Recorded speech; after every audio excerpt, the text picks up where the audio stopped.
Yeah, I don't even know where to start, honestly. This is gonna be I've made some really bad videos in the nearly 400 and some episodes that I've done on this YouTube channel over the last 10 years, but I'm pretty sure this is going to be the absolute worst. In fact, I would highly recommend that you not watch this unless you're either an insomniac and you really need some help getting to sleep, you are just an absolute masochist, or you're actually building a brough superior from Model Factory Hero. So yeah, if you're here, it may be because you know that I did 3 episodes about this and that I did them 7 years ago. That's right. This is like a weird sort of time travel kind of thing, because if the last time you saw me was when you watched episode number 3 in 2018, yeah, it's all different now. So, because it's almost exactly 7 years later, it is now October of 2025, and I look a little bit different, not a lot. I'm a little bit grayer, but my background looks different because in the intervening years, I did a renovation. My whole studio space is different. So all this is different, but the video that you're about to watch, if you ignore my advice, was recorded in December of 2018.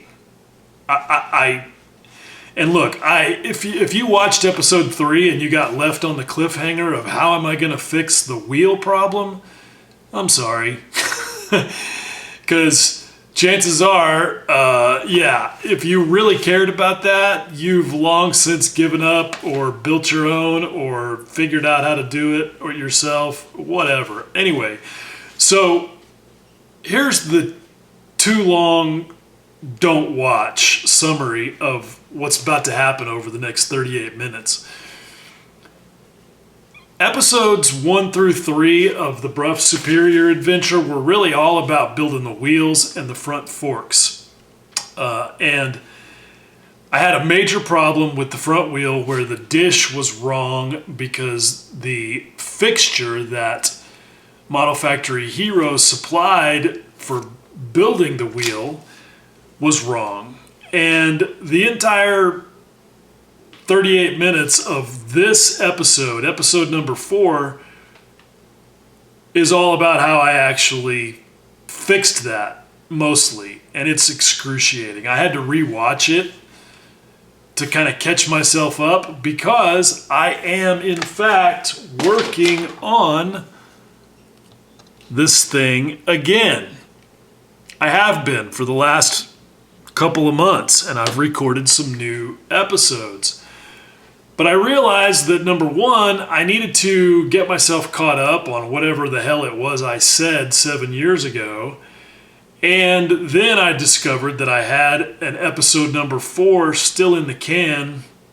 And when I watched it, I was horrified because I was like, why didn't I ever post this?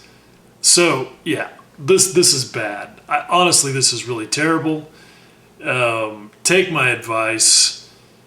Just skip if you're new to this and you're even sort of interested, again, unless you're actually going to be building one of these kits, which I would say the odds are low because who knows how many of them they ever made in the first place. And now in 2025, I don't know that you can even get one. Last I checked a month or 2 ago on the Model Factory Hero website, they're not even available anymore. And who knows if they ever will be again. So who knows how many of these Brough Superior kits actually ever even made it out into the wild And if so, how many of them are unbuilt? Anyway, yeah, so for the three of you that might be interested in this nonsense, I would recommend that you just skip the first 4 episodes if you haven't already put yourself through that.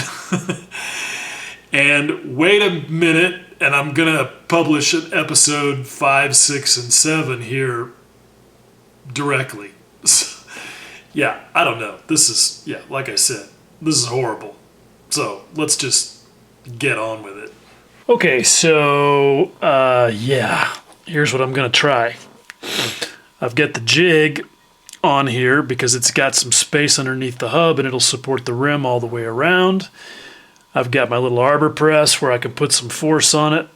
I put some debonder around as much of the glue as I could, but honestly I don't think that's going to help much because that stuff evaporates and the glue dries back out just about as fast as it sits there for a second. That didn't really make any sense. Point being is, I don't think there's any way to get all of the glue all the way around this thing simultaneously softened so that it works, and really it's going to be ugly no matter what. So here we go. Let's see what happens. I mean, I'm not putting much force on it. It's making noises.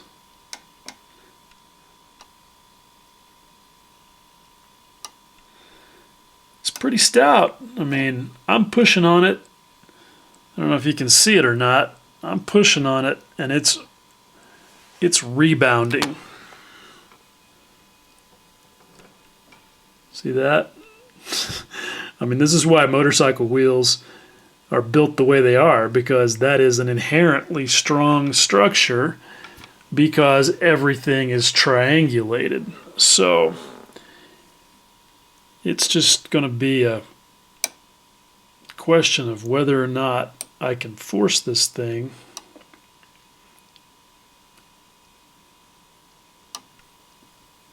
far enough that it stays. And I don't know if doing this late at night is such a great idea. Some of the spokes are already popping loose, which is what I would expect. You can see that. That's just, I mean, that's inevitable. That's going to happen. I think it has moved some. I don't think there's any doubt that it's moved some. The question is whether or not it is enough. Doesn't feel like it is enough, so I don't know. Probably should just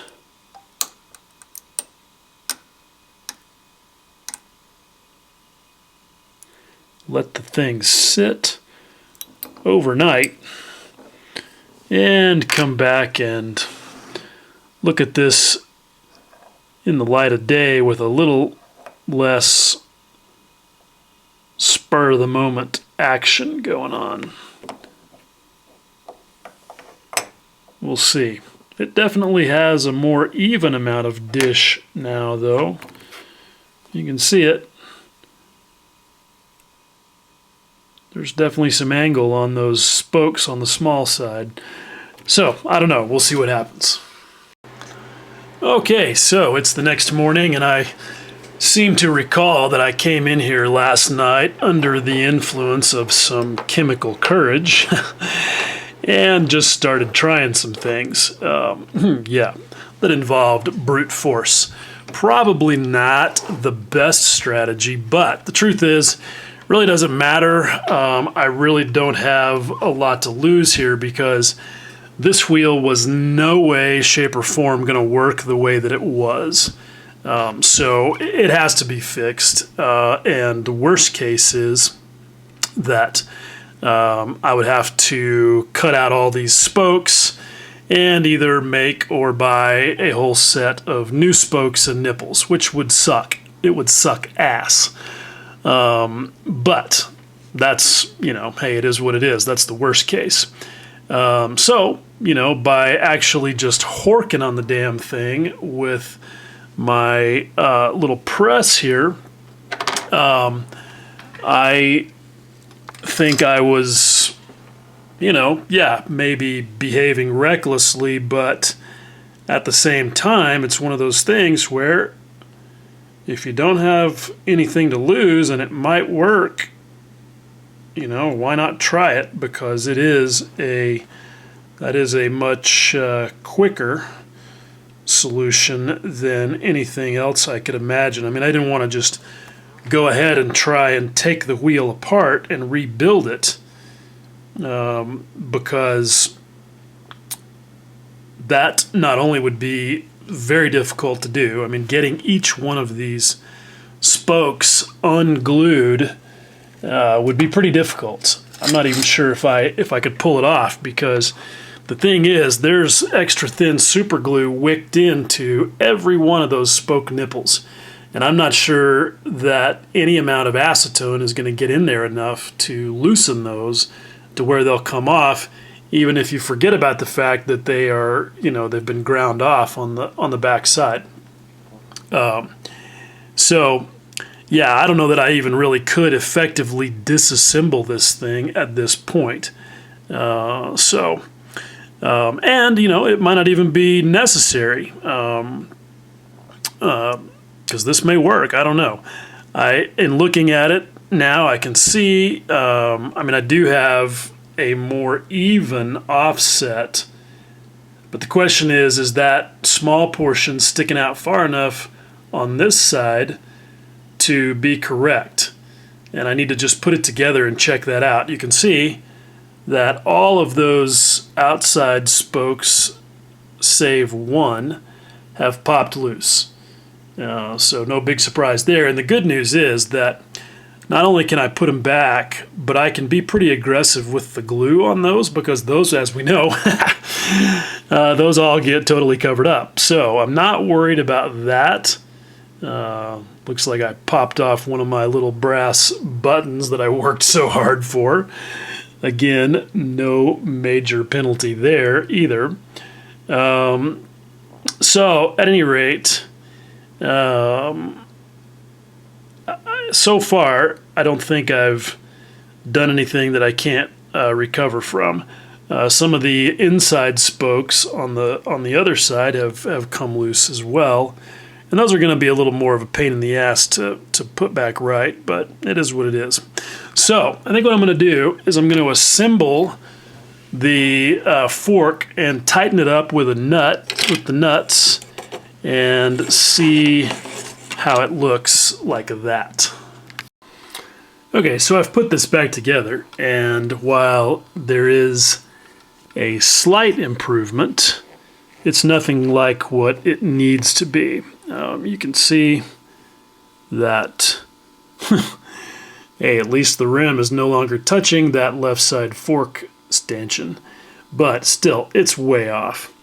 And I'm going to have to just study on this and figure out what's going on. The truth is that nothing here is very square and true. And I'll talk more about these forks here in just a little bit, since I've done some assembly on them. But bottom line is, I don't trust any of this stuff as far as I can throw it, which right now feels like it wants to be far away. Yeah, I'm gonna have to figure this out. It may be that the axle is crooked. When you look at it like that, that certainly seems like a possibility. Just trying to line it up with the grid squares there. It could just be that the rim is sitting crooked on the hub, but when you compare the edge of the rim to the edge of the hub, it doesn't look like so much that's the issue. I know the rim is not perfectly flat, but I don't think it's that far off. So I don't know. I'm going to have to study on this a bit and see what I can figure out before I go much further. It is, I think, squashed together about as much as I can get it at this point. There's a point on the back side of this brake cover where it's got those 4 divots that engage those screw heads that go through the hub. And so that's about as far down as it can be at that point. Now, before anybody says, "Oh, dude, you're using the wrong axle." Yeah, I know that, but I'm using this rear axle because it's longer and it's just easier to manipulate, and that's why I've got that goofy plastic spacer on there. So anyway, I'm just going to study on this for a bit until I feel like I've come to some sort of a conclusion that tells me how I might want to proceed. Okay, so I think I may be starting to get a little bit of a clue. I don't know. If you look at the angle between this bolster right here, this is where the fender support sticks out, okay? That thing right there above that screw. If you look at the angle between that and that lower fork leg on this side, and then flip it over and look at the same place on the opposite side, the angle on this side is noticeably larger, which I think means, and when you look at it, well,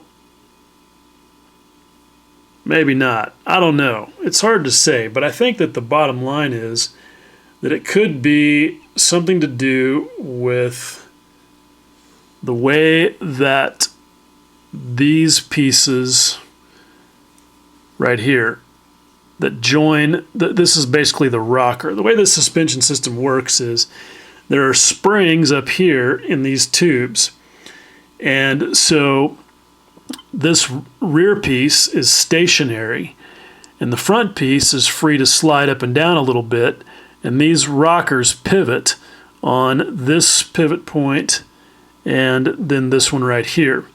So if this piece and this piece are not perfectly aligned on each side, that's going to result in a tilt in the axle. And I think that may be what's going on, and I just have to figure out why.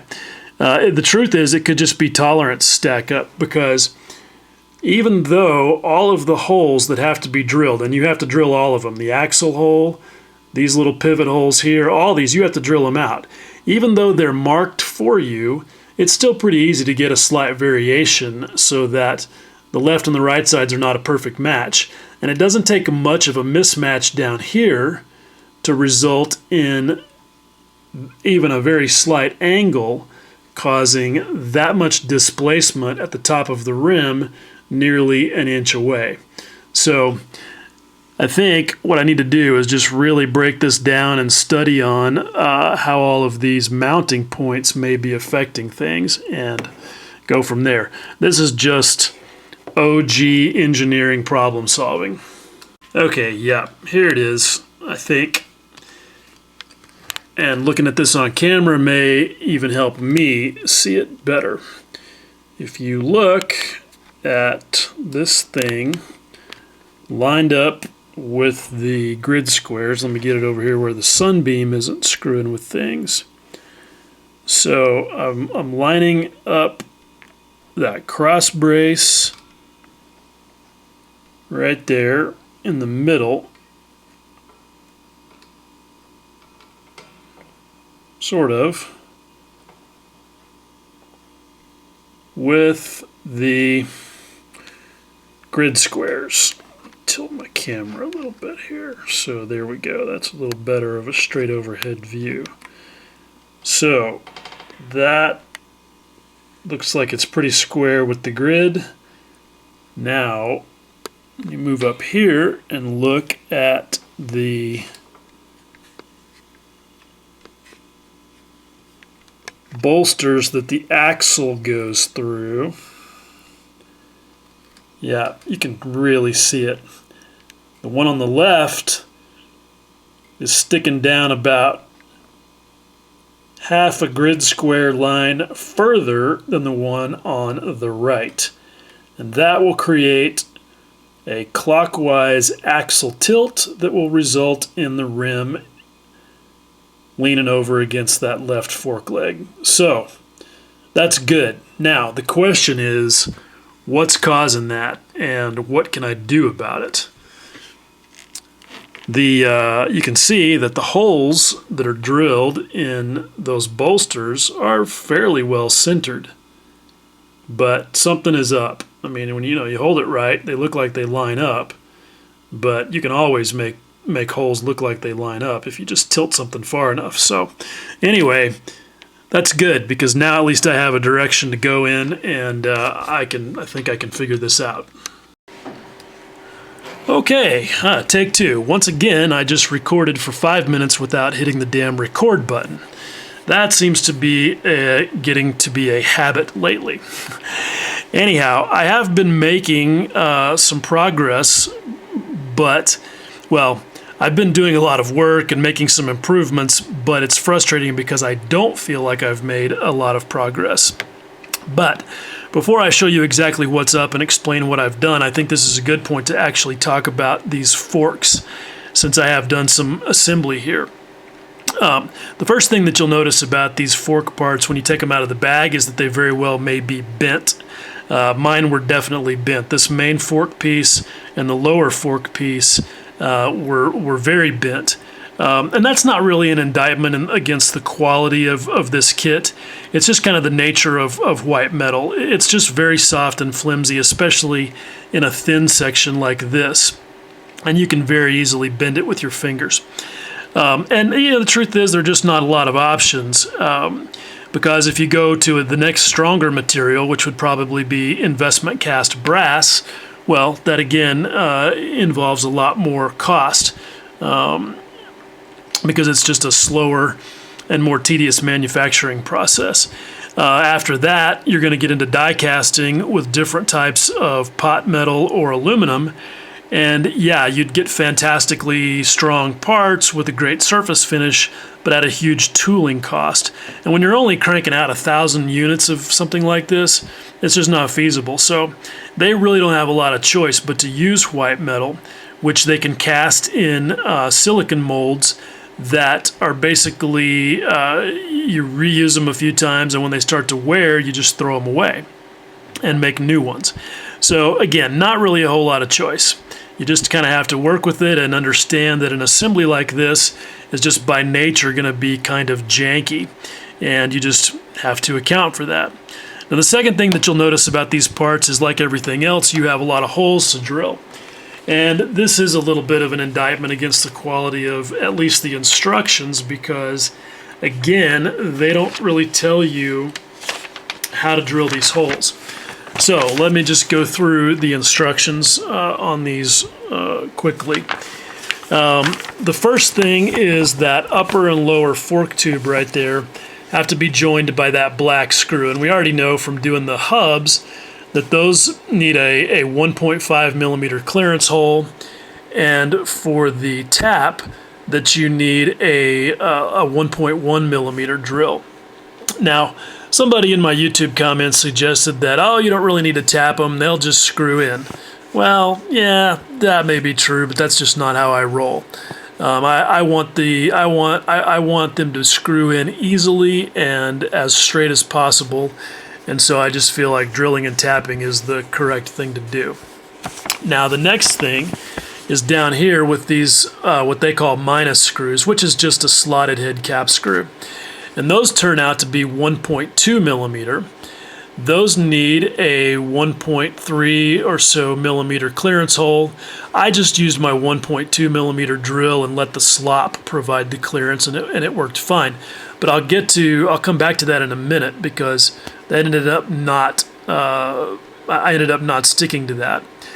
For the tapped hole on those, it calls for a 0.95 millimeter drill, but I don't have that exact drill size, and a 1 millimeter drill works just fine.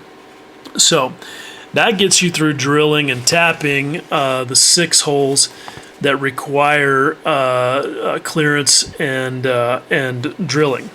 Now, you have some other holes, though, to take care of. The axle bolt hole, that is a 1.5 millimeter hole that's required for the a little aluminum axle. So what I would do on these is I would pilot, or I would drill I would make a little center spot with like a 0.5 or a 0.7 millimeter drill, just to make sure that I located the hole properly. Then I would pilot it with like a 0.8, then a 0.7, and then go to the next size up. And that works pretty well. The next thing that you need to drill on these small rocker pieces, if you look, is you've got a hole there at the back and a hole down there at the bottom. And the hole at the back is where these little pieces latch onto. And again, they don't really tell you what size that pin is, but it turns out that the 1.2 millimeter drill works pretty good for that, and you just drill that all the way through. Then for that small hole down there at the bottom, what's going to happen with that is it's a little bit hard to find in the instructions, but there is a piece that attaches down there to the bottom of the front fender. You can see right there. And again, that's going to be one of these slotted head cap screws. Okay, once you got all those drilled, then you have also to drill for the steering stem, that hole right there. That ends up needing to be a 2 millimeter hole. You'll see right there. You've got 2 millimeter screws, and I may end up opening those up a little bit, but right now I've got it drilled at 2 millimeter. Now, just in case you think you're done already, nope, not quite, because it's a good idea at some point here to go ahead and drill out these little things, which is where the front fender braces are going to be. And I drilled those out to 0.9 millimeter because when I checked them against this M66 part, it worked out pretty good. You also have to drill out the clearance holes in these tabs right here for these same little screws, and I drilled those out to 1.2 millimeter. We'll see how that works out later on. Okay, I think that covers almost all of them. Oh, wait, you have to drill out here for that pin joint, and I ended up drilling those out to 1.4 millimeter, I believe, or 1.2. I think it's 1.2. I think but I might have opened them up a little bit because a little bit of slop right there is not a bad idea. Then you've got these fork cap parts here. They need a hole in the top of this upper tube, and those I did 1.2, maybe 1.4. Same thing in the top of these tubes right here because the handlebars are going to attach to the top of those later. So you've got a lot of holes there, and really the ideal thing is to do like I did. Have your set of drills handy and have a set of digital calipers so that you can measure all these little things and figure out what you're going to need to drill for. Especially because you're going to find when you get into some of the other steps in the assembly, like here's a good example that's convenient. See right there, it calls for that M131 bolt looking thing. That is obviously just going to be a pass-through. You're going to need to drill out for that, and they don't tell you what size. Nor do they tell you on the back of the instruction sheet here what size that M131 is. They just leave it up to you to measure it and figure it out for yourself, which not hard to do, but again, for $500, that's information that should be in the instructions, in my opinion. And you can see that I have some others that I'm going to need to measure for. But let's get back to the forks. So I drilled out all those holes. But as I was pointing out in the previous clip, the axle just was not sitting in the thing straight when I looked at it from the top. And I pretty quickly figured out that this rocker and the one on the opposite side were not even. And so what I did to help that happen is I opened up these two clearance holes to 1.4 millimeter. And that allowed a little bit of play for that thing to wiggle up and down. And that helped me basically solve the problem of the axle being crooked, kind of in that direction that you look at it from there. And that helped quite a bit. You can see that I've got clearance between the rim and the fork leg, and that the rim is pretty parallel to the fork leg. So I'm getting there, but I'm still a long way off. You can see I still need to move that rim over towards my thumb, you know, a good solid millimeter and a half. And I'm running out of options for how to do that. I think I'm just gonna end up putting this thing back in the press and smashing the crap out of it and just hoping that that gets me where I need to be. Another place where I had to do some work, and I'll show you this with the wheel out.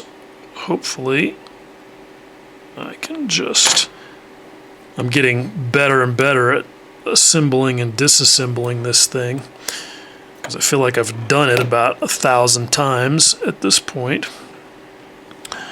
And that's good. I mean, you know, you need to be able to do that to check your fit.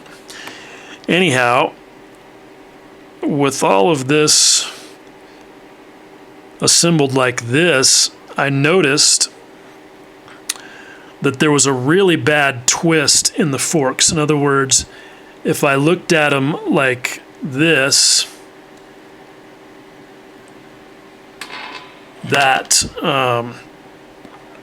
it's really hard to hold these things in an orientation where you can kind of see what I'm talking about. If I held them like this, that the axle was nothing like parallel to this cross brace right here, and it's still not perfect. It's still off by maybe a degree, but it's way better than it was. I mean, there was like a 10-degree twist between this thing here and the axle.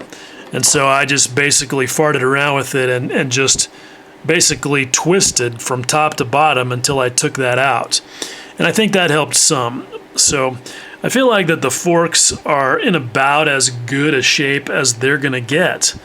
And that the only thing that I can do now is just put a bunch more force on this rim and see what I can accomplish. And you can see that I really feel like that the main culprit here is that this jig is incorrect. Because when you put the thing together the way that they tell you to in the instructions, the hub sits on the surface of the jig right here. And you can see now that even with only the amount of change I've been able to make in there, that the hub is definitely not sitting on that surface anymore. So something is not right with the engineering on this jig. And I actually kind of confirmed that by asking some dudes in the Model Factory Hero Builds group on Facebook if anybody else had this same problem. And it turns out that I was not the only one. And other guys had solved it in different ways. But bottom line is that everybody else, well, I say everybody, I mean it's like literally 2 or 3 other people, had noticed a similar issue. But let me show you one important thing. I'm digging up this thread right now, and this also kind of confirms my suspicions. This is a picture of the wheel building jig from the newer kits, the Harley and I believe the Vincent. And you can see that it is quite different, and they've probably figured out that these rims don't come out flat as well because they're using screws to clamp a top and bottom half of the jig on the rim and basically sandwich it in there.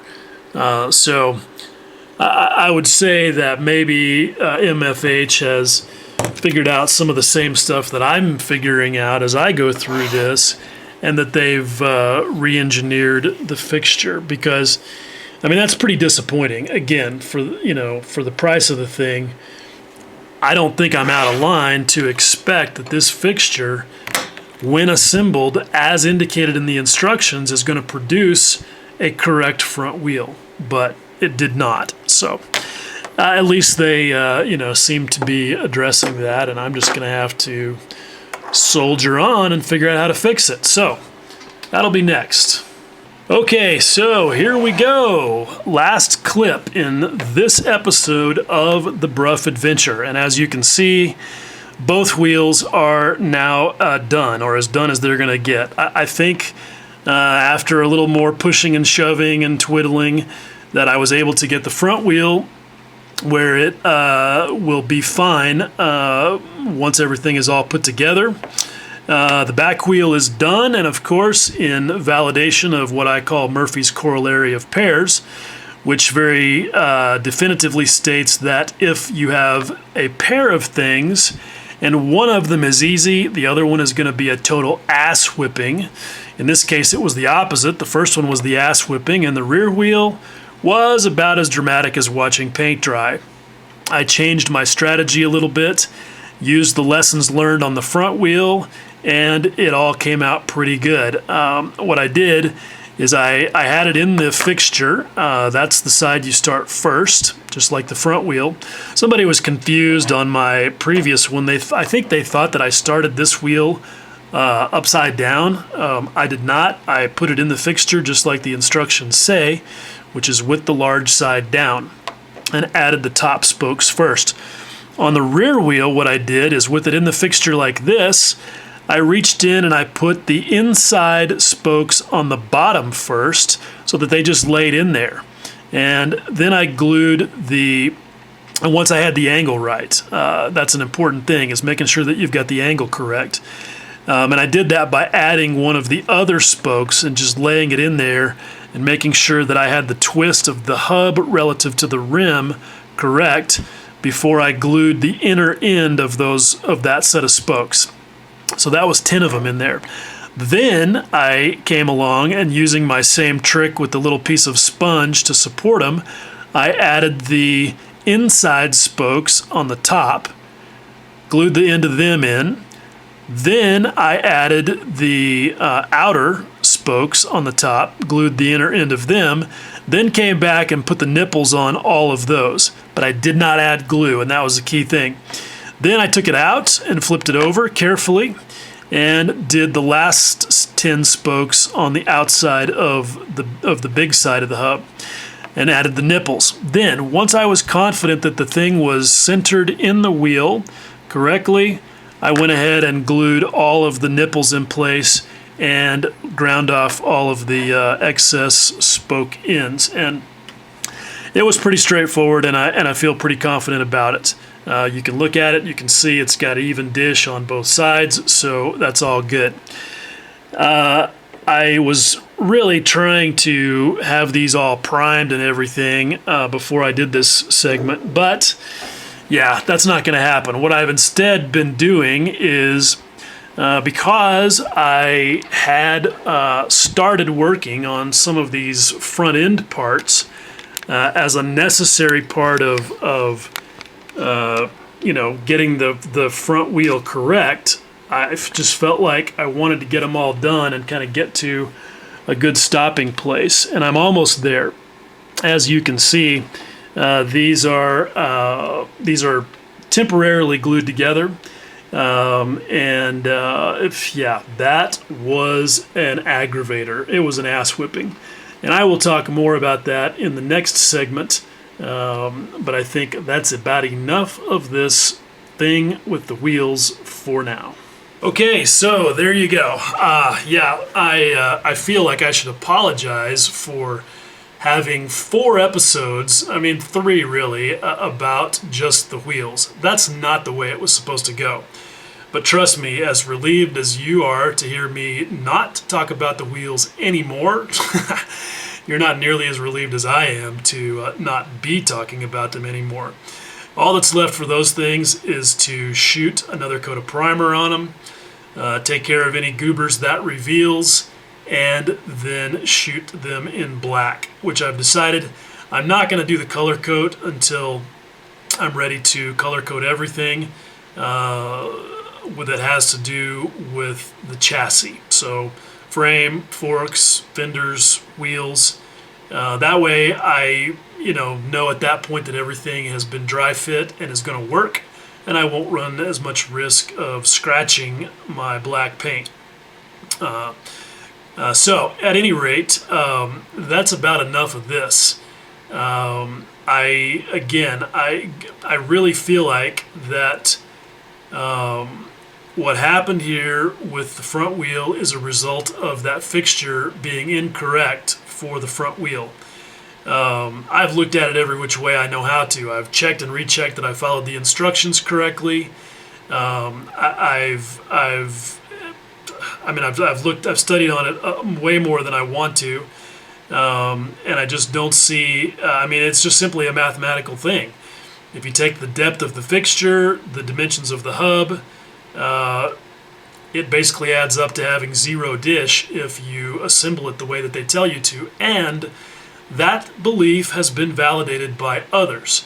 I specifically had a guy comment on my thread in the Model Factory Hero group on Facebook that one of his buddies had the exact same problem and ended up putting a spacer underneath the hub to make it correct. So, it is what it is. It's just kind of frustrating because I feel like that sometimes model makers take the attitude that there's just no way that kit makers can screw up. And the truth is that's just not realistic. I mean, they're just as human as you and I are, and, shit happens. Sometimes we make mistakes. But I am a little bit annoyed, a lot annoyed actually, that MFH didn't account for it because I can understand if they got to the point of having built all the masters and done all the tooling and started running a bunch of parts, that they found it was incorrect with their test fitting, which I feel pretty confident they did, and decided that they could not afford to fix it. But at that point, the right thing to do would have been to put a note in the instructions. If, in fact, it was already too late for that they had already written the instructions, then I would expect at least a little slip of paper in the kit that said, hey, look out, the jig is incorrect for the front wheel and you need to do this and this to correct for it. I mean, that would be, to me, the right thing to do on a $50 kit, but definitely on a $500 kit. So, yeah, I'm not happy about that. It cost me a lot of time and frustration, honestly. I don't think I was wrong to assume that the jig was correct. That's what a jig is for. So, at any rate, that's enough rattling on about these damn wheels. And I'm anxious to move on, but it's going to be a little bit because I need a break from this thing. So, at any rate, I definitely appreciate you guys keeping up with the adventure, as always. Keep watching. We'll see what happens. Much love.